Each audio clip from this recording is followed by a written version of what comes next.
જમ્મુ કાશ્મીરના સાંબામાં પાકિસ્તાની ઘૂસણખોરોને ઠાર માર્યો। ભારતની સરહદમાં ઘૂસી રહ્યો હતો। રાજૌરીમાં આતંકવાદીના ઠેકાણામાંથી હથિયાર મળી આવ્યા। જમ્મુ કાશ્મીરના સાંબા જિલ્લામાં ભારત પાકિસ્તાન સરહદ પર બીએસએફ જવાનોએ એક પાકિસ્તાની ઘૂસણખોરોને ઠાર માર્યો છે।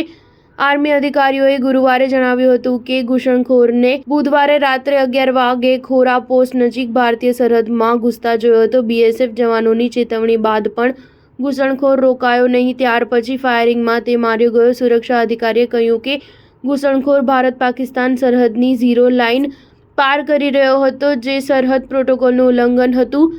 ઘૂસણખોરની ઓળખ અને હેતુ જાણી શકાયો નથી।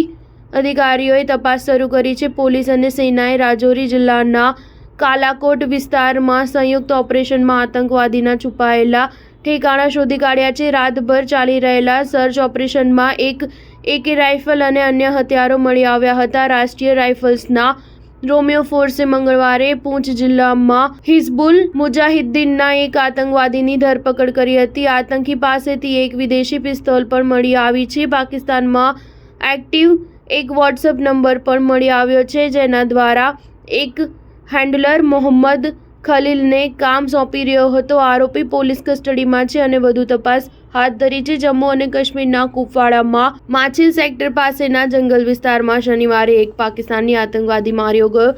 એન્કાઉન્ટરમાં રાઇફલમેન મોહિત રાઠોડ શહીદ થયા હતા અને મેજર સહિત 4 જવાન ઘાયલ થયા હતા। સંરક્ષણ વિભાગના સૂત્રોને ટાંકીને જણાવ્યું હતું કે પાકિસ્તાની બોર્ડર એક્શન ટીમ આતંકવાદીઓની ઘૂસણખોરી કરી રહી હતી।